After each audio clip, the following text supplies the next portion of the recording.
Yon mga Babs, magandang gabi sa inyo. At kasama natin si Miss Pauline Ann. Hello! Hi! Shoutout kay Ma'am Pauline from Iloilo City. Shoutout sa inyo mga taga Iloilo.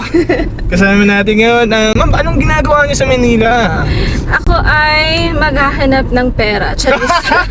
Ako ay pupo-process pa po ng aking mga papers dahil tayo po ay alipin ng Salapi! Madalas ko rin sinasabi yung salitang alipin ng salapi. Dahil talaga namang alipin tayo ng salapi. Yes. May Grab na rin doon ma'am, no? Sa Iloilo. Yes po, marami na rin pong Grab dun sa Iloilo. Starting nung nag-pandemic kasi mas convenient siya. Oh, tama. Yung fare niya ma'am, mas mataas ba sa Manila talaga? Or Parang same lang naman siya. same lang sa Iloilo. Oh. Same lang din. Wala silang magagawa. Nasa system nila yun. Tama. Yung traffic sa Iloilo, okay naman, hindi naman kagaya sa Manila. Yung traffic naman, traffic-wise, merong mga certain parts lang ng Iloilo na medyo traffic, especially yung mga ways galing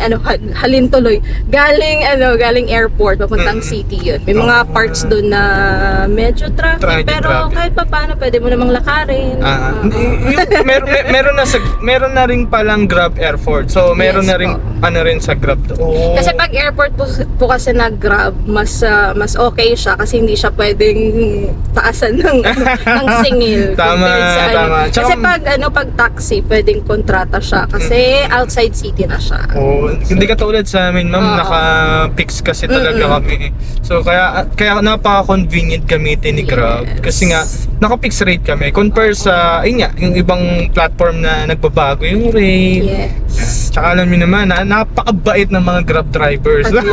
Talaga po. Sobrang bait namin. Sige. Ibigay ko na lang sa'yo yun. Sige. Oo na, mabait na po sila. Mga Grab natin dyan. Ma'am, kailan yung flight nyo? Kailan yung flight nyo ngayong ma'am? Or nagpa-process pa rin talaga kayo dito sa Manila? Wala pa. Starting pa lang ng processing ko. So, tomorrow, punta akong office, medical, then okay na rin naman yung iba ko, yung PEOS. So, PIDOS na lang, and then OEC, then ready to go na. Pero yun lang, hindi natin alam kung kailan. Kung kailan siya. Kailan yung schedule ng PIDOS, and then kailan yung ibibigay yung OEC. Then, let's go to Maldives na po. Yun! Yeah. Sana all. Makalipad kayo ngayon per month. Yes. December pala. December. Hoping ngayong November. November. Oo, November siya. Kaya rin, ma'am. So, yun, ma'am. Baka may gusto kayo shoutout at sa mga tropa natin dyan sa Iloilo. Yes, hello po sa my previous review center family. Hello po. Sana po mapanood niyo, Ma'am Marlene. Sige na po ako, Ma'am Marlene. Dapat may banner pa ako pa uwi. And then from shout out also sa Siwalo Elementary School from me, Ma'am Pao. Andito na po ako. Yan, si Ma'am Pao. So, teacher nga pala si Ma'am Pao. Opo. Yun. So, magtuturo muna siya dahil dito sa Pilipinas ay medyo okay naman. Kaso nga lang, mas kailangan natin kasi improve or kailangan natin madagdagan yung ating kinikita. Yes, alipit talaga tayo ng salapi. Wala tayong magagawa kasi baka maging member tayo ng tawag dito, makasama tayo sa feeding program. Yun. Kailangan hindi tayo makasama doon. Kaya nga tayo kumikita. Tama.